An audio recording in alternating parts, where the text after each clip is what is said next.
강민호는 32살의 평범한 회사원으로 아버지 강태진과 단둘이 살고 있었다. 어머니를 일찍 여의고 아버지와 의지하며 살아온 지 벌써 20년이 흘렀다. 어느 토요일 오후, 민호는 평소처럼 동네 서점에 들렀다. 새로 나온 소설을 찾던 중 책장 앞에서 한 권의 책이 바닥에 떨어졌다. 어머, 죄송해요. 제가 부딪혔나 봐요. 고개를 든 민호 앞에 단발머리의 예쁜 여자가 서 있었다. 그녀는 떨어진 책을 주워주며 환하게 웃었다. 괜찮아요. 저도 멍하니 서 있었거든요. 민호는 그녀의 미소에 순간 마음이 뛰었다. 제가 커피라도 한 잔 사드릴게요. 미안한 마음에. 그녀는 잠시 망설이다가 고개를 끄덕였다. 좋아요. 이소은이에요. 강민호입니다. 만나서 반가워요. 이야기 시작 전에 잠깐 구독과 좋아요를 눌러주시면 복 받으실 거예요. 그리고 지금 어디서 보고 계신지 댓글로 알려주세요. 근처 카페에서 이어진 대화는 예상보다 자연스러웠다. 소은은 도서관에서 일한다고 했고 책을 좋아한다고 했다. 민호는 그녀의 차분하고 따뜻한 성격에 금세 호감을 느꼈다. 가족은 어떻게 되세요? 아버님과 단둘이 살아요. 어머니는 제가 중학생 때 돌아가셨거든요. 소은의 표정이 순간 어두워졌다. 저도 아버지를 일찍 여의었어요. 혼자 사는 게 쉽지 않죠. 서로 의지하며 살고 있어요. 아버지가 제 전부거든요. 그 말을 들은 소은의 눈에 묘한 빛이 스쳤다. 하지만 민호는 그것을 애정 어린 시선으로 착각했다. 아버님이 건강하세요? 당뇨가 조금 있으시긴 한데 그래도 나름 건강하세요. 소은은 그 말에 특별한 관심을 보였다. 당뇨는 관리가 중요하잖아요. 혹시 혈당 조절은 잘 되세요? 네, 약으로 조절하고 계세요. 그날 헤어질 때 소은은 연락처를 자연스럽게 건넸다. 다음에 또 만나요. 민호는 집에 돌아가는 길 내내 기분이 좋았다. 오랜만에 마음에 드는 사람을 만난 것 같았다. 첫 만남 이후 두 사람은 매일 연락했다. 소은은 항상 먼저 안부를 물었고 민호의 작은 일상에도 관심을 보였다. 오늘 회사에서 힘든 일 있었다고 했잖아요. 괜찮아요? 아버님은 건강하세요? 요즘 날씨가 쌀쌀해서 혈당 관리가 더 중요할 텐데. 민호는 소은의 세심한 배려에 감동했다. 연애 경험이 많지 않았던 그에게 소은은 완벽한 여자였다. 일주일 후 첫 데이트를 했다. 소은은 민호가 좋아할 만한 영화를 미리 알아보고 맛있는 식당도 추천해줬다. 어떻게 이런 곳까지 알아요? 인터넷에서 찾아봤어요. 당신이 좋아할 것 같은 곳으로. 민호는 소은의 정성에 더욱 마음을 빼앗겼다. 두 번째 데이트에서 소은은 민호의 과거에 대해 자세히 물었다. 어머님은 어떻게 돌아가셨어요? 암이었어요. 그때 정말 힘들었죠. 아버님은 얼마나 슬퍼하셨을까요? 재혼 이야기도 나왔지만 아버지는 어머니 하나만 사랑한다고 하시더라고요. 소은은 그 이야기를 유심히 들었다. 혹시 아버님이 운전하세요? 예전에는 하셨는데 나이가 드시니까 요즘은 거의 안 하세요. 그게 나을 것 같아요. 나이 드신 분들 운전은 위험하잖아요. 민호는 소은의 배려심에 감탄했다. 만난 지 한 달 후, 소은은 직접 민호의 집을 방문하고 싶다고 했다. 아버님께 정식으로 인사드리고 싶어요. 민호는 기뻤다. 소은이 진지하게 생각하고 있다는 뜻이었다. 아버지, 소개해드리고 싶은 사람이 있어요. 누구야? 여자친구요. 태진은 깜짝 놀랐다. 정말 우리 민호가 드디어 여자친구를 만났구나. 소은이 집에 왔을 때 태진의 반응은 폭발적이었다. 이렇게 예쁜 분이 우리 민호를 좋아해 주다니. 정말 고맙습니다. 안녕하세요, 아버님. 이소은이라고 해요. 민호 씨가 아버님 이야기를 정말 많이 해주셨어요. 소은은 자연스럽게 태진의 곁에 앉아서 이야기를 나눴다. 아버님, 건강은 어떠세요? 민호 씨가 당뇨가 있으시다고 하던데. 별거 아니야. 약으로 잘 조절하고 있어. 식단 관리도 중요하잖아요. 제가 당뇨에 좋은 음식들 알아볼게요. 태진은 소은의 관심에 감동했다. 이런 것까지 신경 써주다니. 정말 고마워요. 그날 소은은 태진을 위해 직접 저녁을 해줬다. 당뇨에 좋은 잡곡밥과 나물들로 정성껏 차린 밥상을 보며 태진은 연신 감탄했다. 우리 민호가 복 터졌네. 이런 며느리를 어디서 찾겠어. 민호도 행복했다. 아버지가 소은을 이토록 좋아해 주시니 더 마음이 놓였다. 하지만 소은의 마음은 복잡했다. 밤마다 그녀는 침대에 누워서 8년 전 그날을 떠올렸다. 아빠, 조금만 더 기다려. 이제 시작이야. 만난 지 2달째. 소은은 민호에게 자신의 과거를 조금씩 털어놓기 시작했다. 사실 저도 아버지를 일찍 잃었어요. 그래요? 언제요? 8년 전이요. 교통사고였어요. 민호는 소은의 손을 잡았다. 정말 힘드셨겠어요. 음주운전 차량에 치였어요. 그런데 범인이 도망가 버렸어요. 잡혔어요? 아니요. 증거가 부족하다고 하더라고요. 그때 소은의 눈에 잠깐 차가운 빛이 스쳤지만 민호는 눈치채지 못했다. 그래서 혼자 사는 분들에게 더 애정을 느끼는 것 같아요. 아버님을 보면 우리 아버지가 생각나거든요. 민호는 소은의 따뜻한 마음에 더욱 감동했다. 소은 씨 같은 사람이 제 아버지를 좋아해 주셔서 정말 감사해요. 소은은 복잡한 표정을 지었다. 저야말로 감사하죠. 아버님이 저를 딸처럼 아껴주셔서. 만난 지 3개월째, 소은은 태진의 생활 패턴을 완전히 파악했다. 몇 시에 일어나고, 언제 약을 먹고, 어떤 음식을 좋아하는지 모든 것을 알고 있었다. 아버님, 혈압약은 언제 드세요? 아침 식사 후에 먹어. 당뇨약은요? 아침, 저녁으로 2번 먹지. 소은은 그 모든 정보를 머릿속에 정리했다. 4개월 후, 두 사람은 결혼을 결심했다. 태진은 너무 기뻐했다. 이렇게 좋은 며느리를 얻다니. 우리 민호가 정말 복이 많네. 결혼식은 간소하게 치렀다. 소은은 가족이 없다고 했고 친구들만 몇 명 초대했다. 이제 정말 가족이네요. 소은이 태진에게 말했을 때 그녀의 눈에는 복잡한 감정이 서려 있었다. 결혼 후 소은은 정말 완벽한 며느리였다. 매일 아침 태진의 약을 정리해주고 특별한 한방차를 끓여드렸다. 아버님, 이 차는 당뇨에 정말 좋대요. 한의사 선생님이 직접 추천해 주신 거예요. 고맙다. 정말 고마워. 이런 차가 있다는 것도 몰랐네. 소은은 매일 정성껏 그 차를 우려줬다. 태진은 소은의 정성에 감동했다. 내가 전생에 무슨 좋은 일을 했길래 이런 며느리를 만났을까? 하지만 이상한 일이 시작됐다. 소은이 정성껏 돌봐주는데도 태진의 건강이 점점 악화되기 시작한 것이다. 첫 번째 증상은 미미했다. 아버님, 오늘 컨디션은 어떠세요? 잘 모르겠어. 속이 좀 더부룩한 것 같아. 체했나 봐요.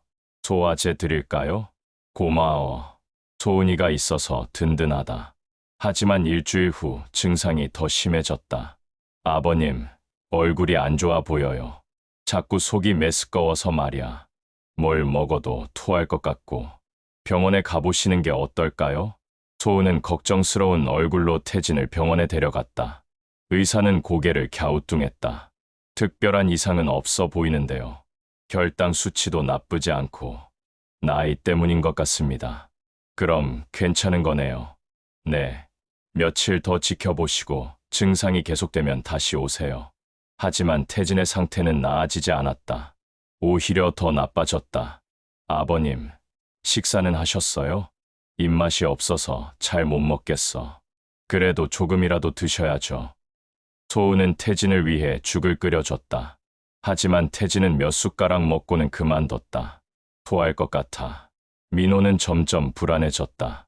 소은아, 아버지가 너무 빨리 쇠약해지시는 것 같아. 저도 걱정돼요. 내일 다시 병원에 가봐요. 하지만 병원에서는 계속 같은 말만 했다. 특별한 이상은 없습니다.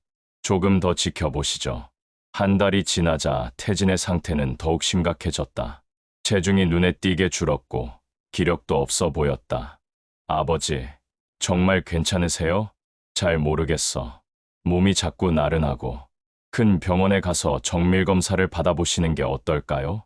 민호의 제안에 소은은 당황하는 기색을 보였다. 정밀검사까지는 의사 선생님도 괜찮다고 하셨잖아요.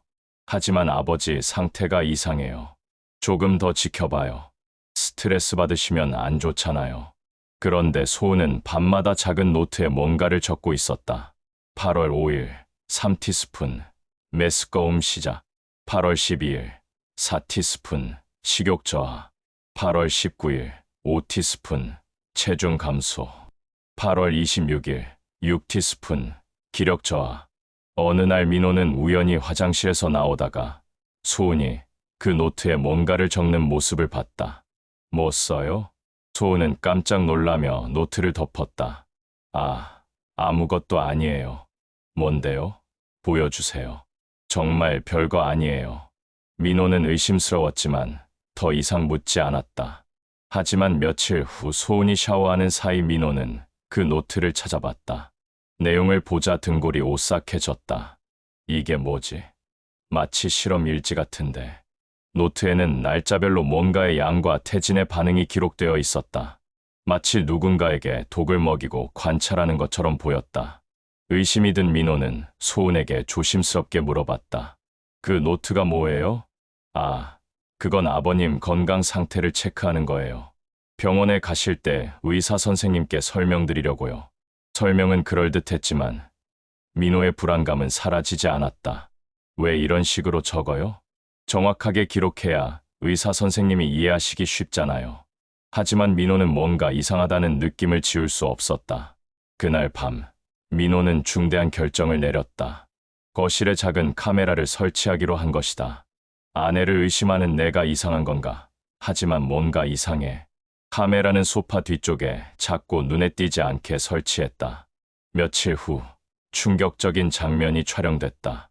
새벽 5시, 소은이 부엌에서 태진의 차를 준비하고 있었다.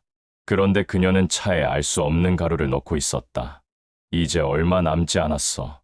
아빠, 조금만 더 기다려. 소은은 혼자 중얼거리며 눈물을 흘렸다. 미안해, 민호야. 정말 미안해.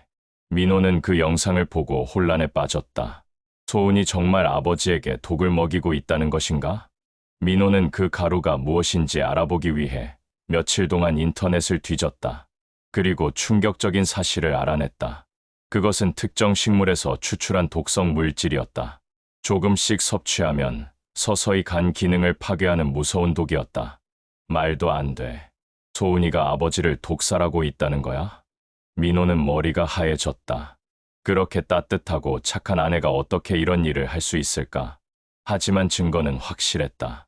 소은은 매일 아침 태진의 차에 독을 넣고 있었다. 민호는 며칠 동안 고민했다.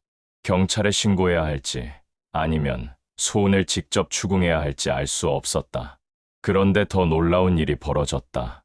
민호가 고민하고 있던 어느 날 태진이 먼저 민호를 불러서 대화를 나눴다. 민호야, 앉아라. 네, 아버지, 네 아내 소은이가 나를 죽이려고 하는 걸 알고 있다. 민호는 깜짝 놀랐다. 아버지가 알고 계셨어요? 처음부터 알고 있었다. 소은이의 정체도 알고 있고. 정체요? 태진은 깊은 한숨을 쉬었다. 소은이는 가짜 이름이야. 그 아이의 진짜 이름은 박혜진이고 8년 전 내가 교통사고로 죽인 박성호 씨의 딸이다. 민호는 충격의 말을 잃었다. 아버지가 교통사고를? 그렇다. 8년 전 11월 15일 밤 11시 30분경 나는 술에 취해서 운전하다가 횡단보도를 건너던 그분을 쳤다. 태진의 목소리는 떨리고 있었다. 그리고 도망쳤다. 어떻게 그런 일이? 그날 회사 동료들과 회식을 했어. 평소보다 많이 마셨지. 대리운전을 부를 생각도 했는데 집이 가까워서 괜찮다고 생각했어. 태진은 계속 이야기했다. 비가 억수같이 내리고 있었어. 시야가 흐려서 앞이 잘 안 보였지. 그런데 갑자기 사람이 나타났어. 그때 박성호 씨를. 그래. 우산을 쓰고 횡단보도를 건너던 그분을 쳤어. 차에서 내려서 확인해 보니까 이미. 태진은 말을 잇지 못했다. 그럼 왜 신고하지 않으셨어요? 무서웠다. 내 인생이 끝날 것 같아서 무서웠다. 그래서 그냥 도망쳤다. 민호는 충격에 빠졌다.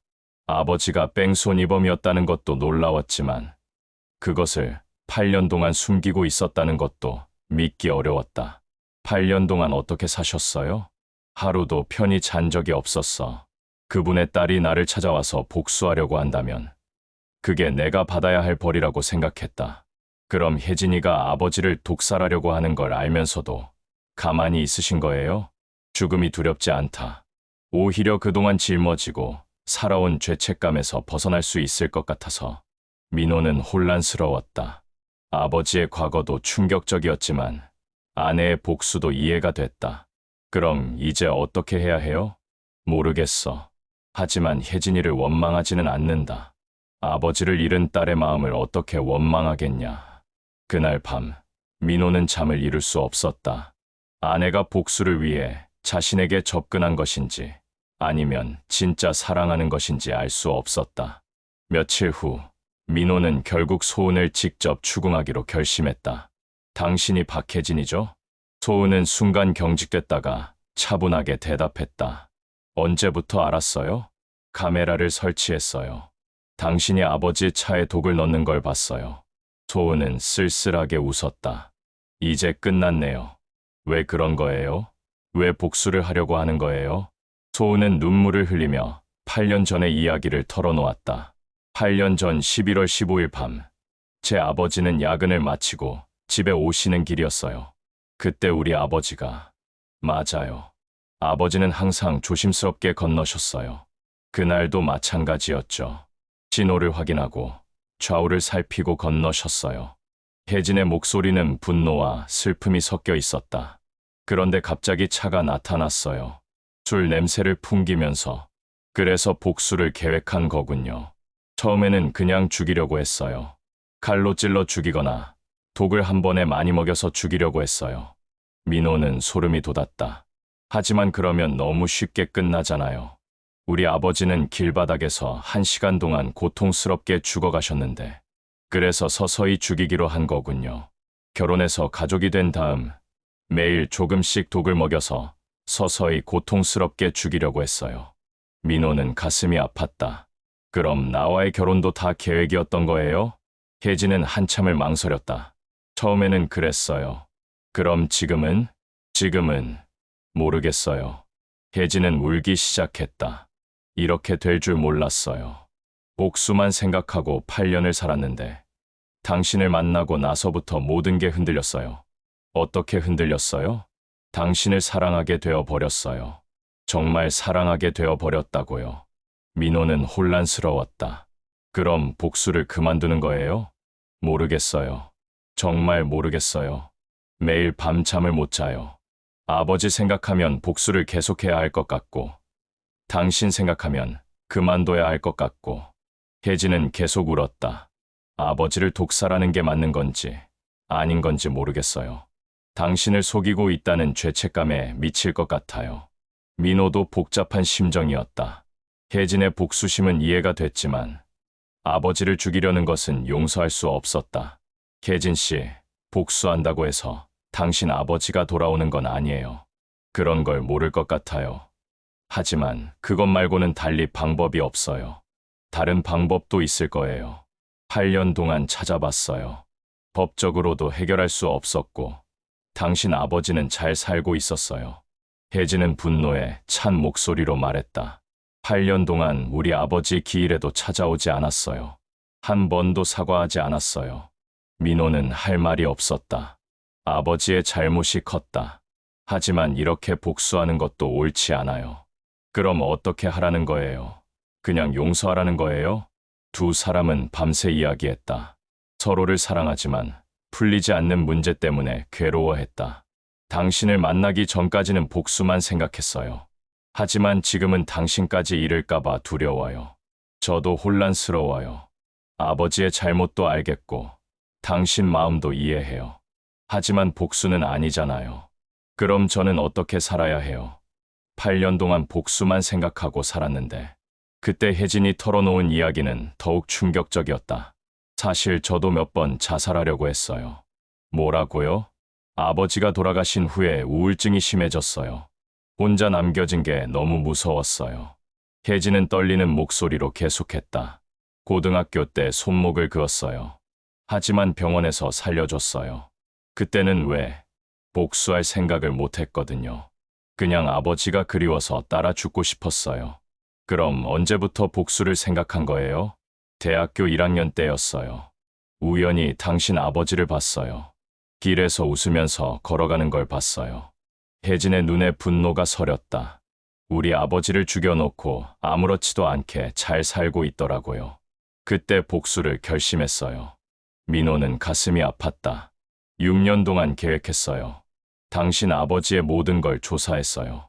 어디서 일하는지, 어디 사는지, 가족은 누가 있는지. 그래서 저에게 접근한 거군요. 맞아요. 처음에는 당신을 이용할 생각이었어요. 하지만 혜진은 또 울기 시작했다. 하지만 당신을 알아가면서 진짜 사랑하게 되었어요. 이렇게 될 줄은 정말 몰랐어요. 그 후 며칠 동안 집안 분위기는 최악이었다. 혜진은 복수를 계속할지 말지 갈등했고, 민호는 아내와 아버지 사이에서 고민했다. 태진은 여전히 혜진이 우려준 차를 마셨다. 혜진도 계속 독을 넣었지만 예전보다 주저하는 모습을 보였다. 아버님, 차 드세요. 고맙다. 혜진아. 그런데 태진은 이상한 말을 했다. 혜진아, 미안하다. 뭐가요? 너희 아버지한테 미안하다. 그리고 너한테도 미안하다. 혜진은 당황했다. 갑자기 왜 그러세요? 8년 동안 미안하다는 말 한 번 못했네. 태진의 눈에 눈물이 맺혔다. 매일 밤 너희 아버지 꿈을 꿔. 왜 도망갔냐고, 왜 구해주지 않았냐고 묻더라. 혜진은 마음이 흔들렸다. 아버님, 너는 복수할 권리가 있어. 아버지를 잃은 딸로서 당연한 감정이야. 그럼 왜 막지 않으세요? 막을 자격이 없어. 내가 먼저 잘못했으니까. 그날 밤 혜진은 독을 넣지 않았다. 처음으로 그냥 일반 차만 우려줬다. 하지만 다음 날 아침 혜진은 다시 독을 넣었다. 아빠, 미안해. 하지만 이건 끝까지 해야 해. 민호는 아내의 변화를 지켜봤다. 어떤 날은 독을 넣지 않고 어떤 날은 넣었다. 혜진도 갈등하고 있다는 걸 알 수 있었다. 한 달이 더 지나자 태진의 상태는 더욱 심각해졌다. 이제는 걷기도 힘들어했다. 아버지, 정말 큰 병원에 가봐요. 괜찮다. 그냥 나이가 들어서 그런 거야. 하지만 민호는 더 이상 참을 수 없었다. 혜진과 진지한 대화를 나눴다. 혜진아, 이제 그만해. 뭐려? 아버지 독사라는 거 말이야. 혜진은 깜짝 놀랐다. 당신이 갈등하고 있는 거 다 알아. 어떤 날은 독을 넣고 어떤 날은 안 넣고. 그런 걸 어떻게. 당신을 사랑하니까 지켜봤어. 당신도 괴로워하는 게 보여. 혜진은 울었다. 정말 모르겠어요. 복수를 해야 할지 말아야 할지. 당신 마음에 물어봐. 정말 아버지를 죽이고 싶어? 혜진은 한참을 생각했다. 솔직히 말하면 이제는 잘 모르겠어요. 그럼 그만둬. 하지만 우리 아버지는 어떻게 해요? 8년 동안 억울하게 죽어 계시는데. 민호는 혜진을 끌어안았다. 다른 방법을 찾아보자. 복수 말고 다른 방법. 무슨 방법이요? 모르겠어. 하지만 분명히 있을 거야. 그날 밤 혜진은 처음으로 독을 완전히 끊었다. 그리고 태진에게 사과했다. 아버님, 죄송해요. 뭐가? 제가 아버님을 미워했어요. 태진은 혜진의 손을 잡았다. 당연하지. 나를 미워할 만해. 하지만 이제는 미워하기가 힘들어요. 왜? 아버님이 진심으로 후회하고 계신다는 걸 알겠거든요. 태진은 눈물을 흘렸다. 고맙다. 정말 고맙다. 혜진이 독을 끊은 지 일주일 후 태진이 갑자기 쓰러졌다. 응급실로 실려간 태진은 의식을 잃었다. 의사 선생님, 아버지가 어떻게 된 거예요? 간 수치가 심각합니다. 간경화 증상이 나타나고 있어요. 간경화요? 네, 원인을 찾기 위해 정밀 검사를 해봐야겠습니다. 민호와 혜진은 병원에서 밤을 새웠다. 혜진은 죄책감에 괴로워했다. 제가 죽인 거예요. 혜진아, 몇 달 동안 독을 먹였는데 이제 와서 후회해도 늦었어요. 그래도 끊었잖아. 너무 늦었어요. 이미 아버님의 간이 망가진 거예요. 혜진은 계속 울었다. 저는 정말 나쁜 사람이에요. 복수라는 이름으로 사람을 죽이려고 했어요. 이틀 후 태진이 깨어났다. 하지만 상태는 좋지 않았다. 의사 선생님이 뭐라고 하시던 아버지, 걱정하지 마세요. 하지만 태진은 자신의 상태를 알고 있었다. 간이 망가진 거지? 민호는 대답하지 못했다. 괜찮다. 이게 내 운명이야. 그때 혜진이 들어왔다. 그녀는 태진 앞에서 무릎을 꿇었다. 아버님, 죄송해요. 정말 죄송해요. 일어나라, 혜진아.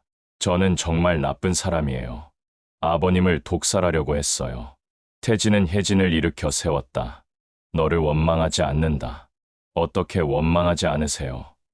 저는 아버님을 죽이려고 했는데 너는 아버지를 잃은 딸이야.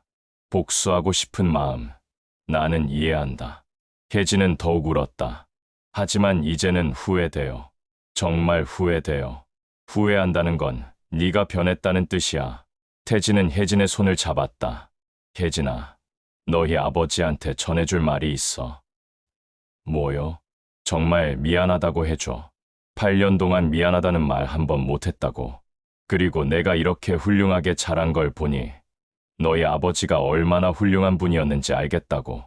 혜진은 눈물을 멈출 수 없었다. 아버님, 그리고 너는 복수를 그만두고 행복하게 살아라. 그게 너희 아버지가 원하는 일일 거야. 어떻게 행복하게 살아요? 저는 사람을 죽이려고 한 나쁜 사람인데. 아니다. 너는 사랑을 배웠어. 민호를 사랑하게 되면서 복수를 멈췄잖아. 태진은 민호를 바라봤다. 민호야, 혜진이를 용서해라. 아버지, 그리고 혜진이를 지켜줘라. 그 아이는 8년 동안 복수라는 감옥에 갇혀 살았어. 민호는 고개를 끄덕였다. 네, 아버지. 그날 밤 태진은 마지막 유언을 남겼다. 내 재산은 모두 교통사고, 유족들을 위한 기금으로 써라. 그리고 혜진이를 위해서도 일부 써라. 아버지, 그런 말씀 마세요. 민호야, 아버지 말 잘 들어라. 그리고 혜진이와 행복하게 살아라. 네, 아버지. 혜진아, 가까이 와라. 혜진이 태진 곁으로 갔다. 아버지라고 불러줄 수 있겠니? 혜진은 울면서 대답했다. 아버지, 고맙다. 정말 고맙다. 태진은 혜진의 손을 잡고 마지막 말을 했다. 용서받을 자격은 없지만 너희 아버지께 정말 미안하다고 전해줘. 일주일 후 태진은 조용히 숨을 거뒀다. 혜진은 태진의 임종을 지키면서 계속 사과했다. 아버지, 정말 죄송해요. 정말 죄송해요. 태진의 장례식에는 많은 사람들이 찾아왔다. 그의 회사 동료들, 이웃들, 그리고 뜻밖에도 박성호의 친구들까지 왔다. 혜진아, 고생 많았다. 박성호의 친구였던 김 씨가 혜진에게 말했다. 아저씨, 내 아버지가 하늘에서 보고 계실 거야. 복수를 그만둔 내 모습을 보면서 안심하고 계실 거야. 혜진은 또 울었다. 저는 정말 잘못했어요. 아니다. 너는 사랑을 배웠어. 그게 가장 중요한 거야. 장례식 후 혜진은 결국 자수했다. 경찰서에서 모든 것을 자백했다. 저는 고인에게 독을 먹여서 간경화를 유발시켰습니다.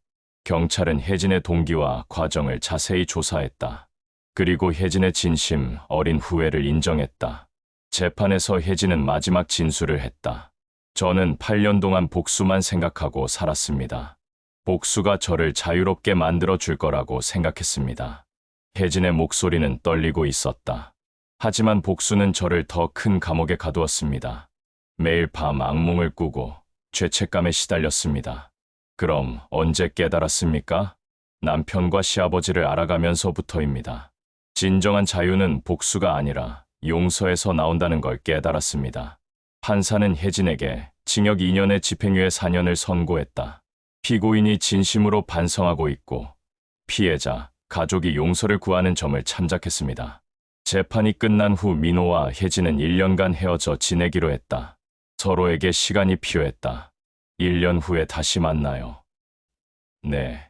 그때까지 저는 제 죄를 속죄하며 살겠어요. 혜진은 교통사고, 유족들을 위한 상담 봉사를 시작했다. 자신과 같은 아픔을 겪은 사람들을 도우며 자신의 죄를 속죄하고 싶었다.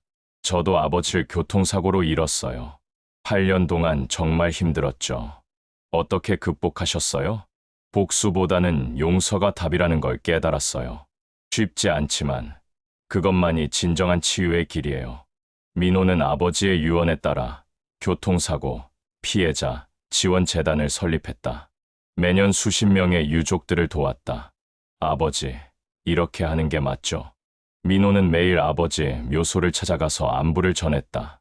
1년 후, 두 사람은 다시 만났다. 만나는 장소는 태진의 묘소였다. 아버지, 혜진이가 왔어요. 혜진은 태진의 묘비 앞에서 무릎을 꿇었다. 아버지, 저 박혜진이에요. 1년 동안 정말 열심히 살았어요. 혜진은 눈물을 흘리며 지난 1년간의 이야기를 털어놓았다. 매일 유족들을 상담해드리면서 제가 얼마나 잘못 생각했는지 깨달았어요. 그리고 민호를 정말 사랑한다는 것도 확실해졌어요. 민호는 혜진의 손을 잡았다. 처음부터 다시 시작해봐요.